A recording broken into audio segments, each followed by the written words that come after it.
అస్మద్గురుభ్యో నమః. మనము భాగవతంలోని రుక్మిణీ కళ్యాణం అనే ఘట్టాన్ని మనము ఒకసారి సంస్మరించుకుందాం.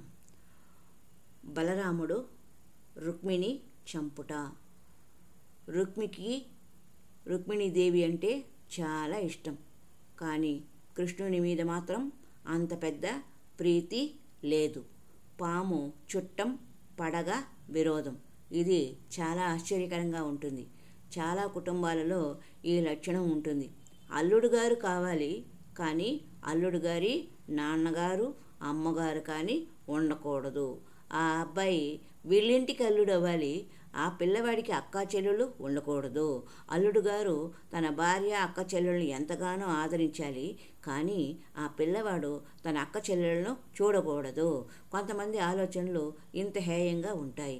ఇది వ్యక్తులకు ప్రస్తుతము ఉన్న లక్షణమే, కొత్తగా లేదు. అది ఉండకూడదు అని చెప్తున్నారు. రుక్మికి కూడా ఆ కాలంలో సంబంధించిన ఈ ఘట్టము.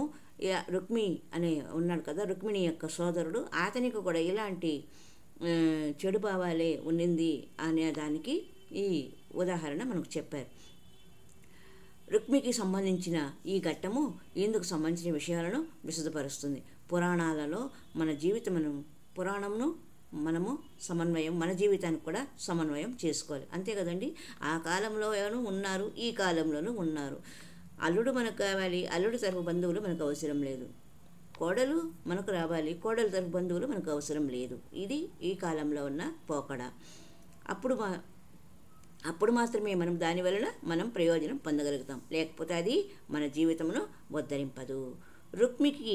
రుక్మిణి అంటే తోడబుట్టింది కాబట్టి ప్రేమ.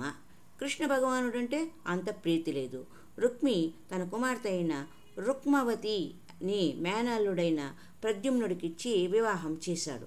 తన వేరొక కుమార్తె అయిన చారుమతిని కృతవర్మను ఇచ్చి వివాహం చేశాడు. మనవరాలైన రుక్మలోచనను కృష్ణుని మనవడైన అనిరుద్ధునికిచ్చి వివాహం చేశాడు. ప్రద్యుమ్నుని కుమారుడు అనిరుద్ధుడు. అనిరుద్ధుని వివాహమునకు కృష్ణ పరమాత్మ బలరామునితో కలిసి విదర్భ రాజ్యమునకు వెళ్ళారు.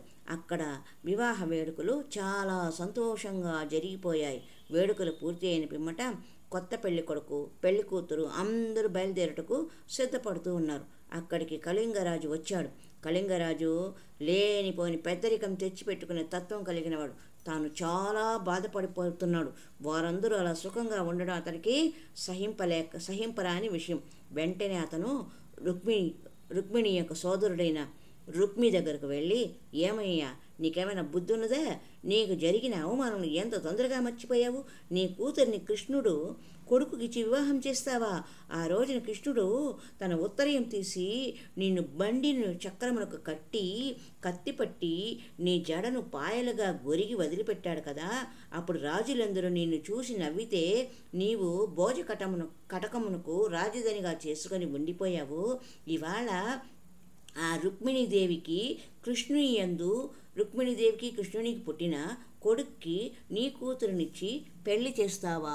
నీకు జరిగిన అవమానం చాలా తొందరగా మర్చిపోయేవే. నీ మనసు మంచిదే, నీవు చాలా తొందరగా నీ అవమానములను మర్చిపోతావు అని కళింగరాజు ఆ రుక్మి మనసులో చెడు భావాలను నాటాడు. గతంలో జరిగింది అవమానం. ఇప్పుడు రుక్మిణి కళ్యాణం సమయంలో తన సోదరి కృష్ణుని వివాహం చేసుకోవడం అతనికి ఇష్టం లేదు. ఆ సమయంలో అతను కృష్ణునితో యుద్ధం చేశాడు. కృష్ణుడు అతనిని పరాభవించి ఎంతైనా బామ్మరిది కదని ప్రాణాలతో వదిలిపెట్టాడు. దానికి గుర్తుగా గుండు చేయించి సున్నం బొట్లు పెట్టి పంపించేశాడు. అప్పుడు ఆయన అంటే రుక్మి వేరే జరాసంధుడికి వేరే తన మిత్రుడికి ఇచ్చి రుక్మిణిని పెళ్లి చేయాలని నిశ్చయించుకున్నాడు. ఆ సమయంలో రుక్మిణి శ్రీకృష్ణుని తప్ప మరొకరిని వివాహం చేసుకోనని గౌరీదేవి ఆలయానికి వెళుతూ అక్కడ శ్రీకృష్ణుడు రావడంతో ఆయనను గాంధర్వ వివాహం చేసుకున్నది. అది సహించని రుక్మి తన సోదరి చేసిన పనికి ఆగ్రహించి కృష్ణునితో యుద్ధానికి సిద్ధపడ్డ సమయంలో అతడు పరాజితులైనప్పుడు కృష్ణుడు ఎంతైనా తన భార్య రుక్మిణి యొక్క సోదరుడు కాబట్టి ప్రాణాలతో అతనిని విడిచిపెట్టి అతడు తన పట్ల చేసిన అవమానానికి గుర్తుగా అతనికి గుండు చేయించి పంపించేశాడు. ఇది గతంలో జరిగిన రుక్మిణి శ్రీకృష్ణ కళ్యాణ సమయంలో జరిగిన పరాభవం ఎవరికి? రుక్మికి. మరలా ఇప్పుడు రుక్మి సరే ఏదో కొద్ది రోజుల తర్వాత అందరూ బంధువులు మిత్రులైపోయినారు, బాంధవ్యం బిదైంది. రుక్మిణి కొడుకు అనిరుద్ధుడు రుక్మిణి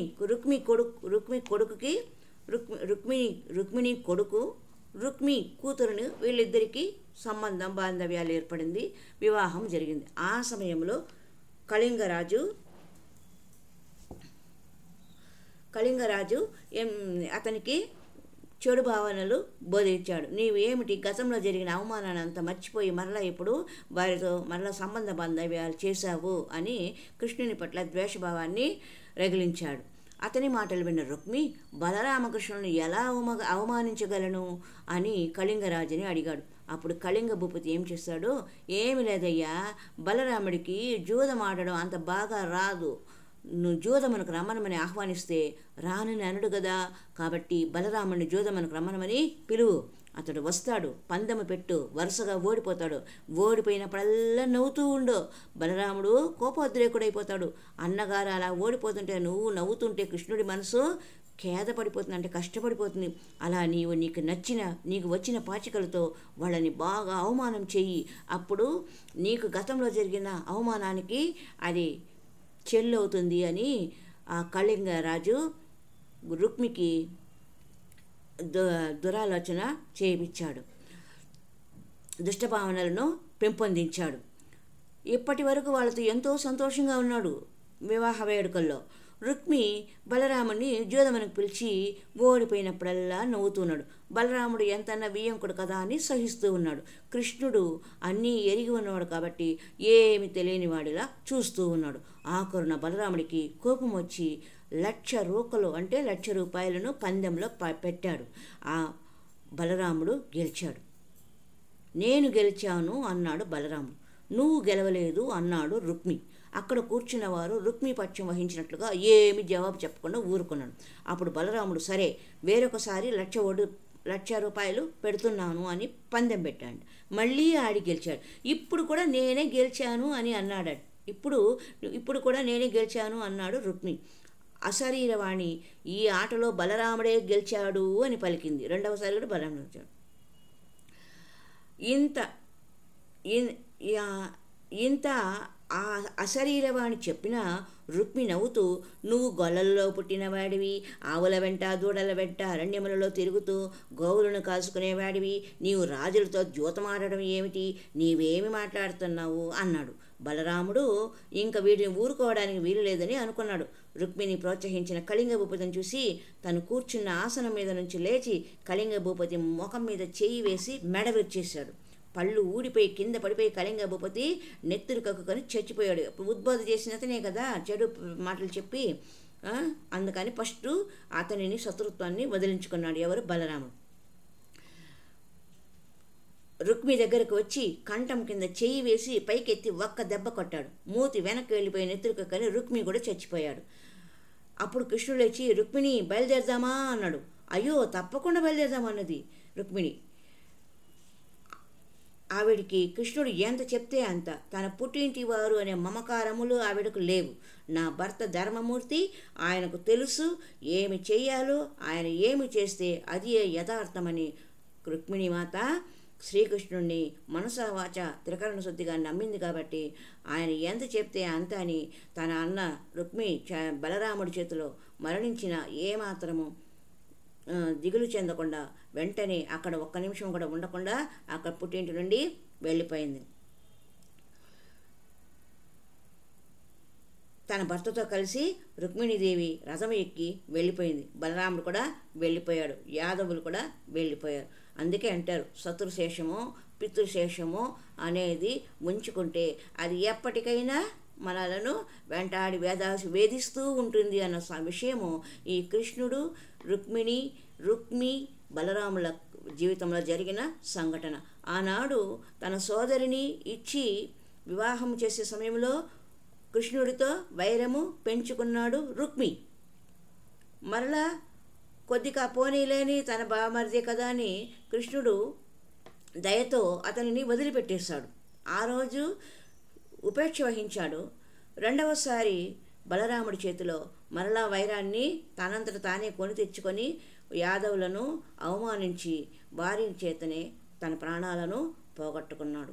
ఇందుకే శత్రుశేషము పితృశేషము. మన పితృదేవతలకు మనం ఏమైనా బాకీ ఉన్నామా వాటిని వెంటనే తీర్చుకోవాలి. లేదంటే వాటిని మనము ఆ బాధలు పడుతూ ఉంటాం చివరి వరకు. అందుకే మన పెద్దవాళ్లకు మనము ఈ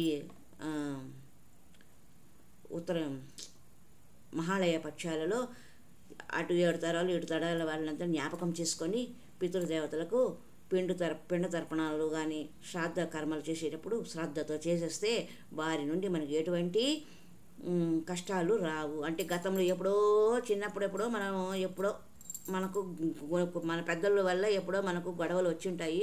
అది పిల్లలకు కాలంలో కూడా మళ్ళీ అది కంటిన్యూ అంటే మళ్ళీ కొనసాగుతూ ఉంటుంది.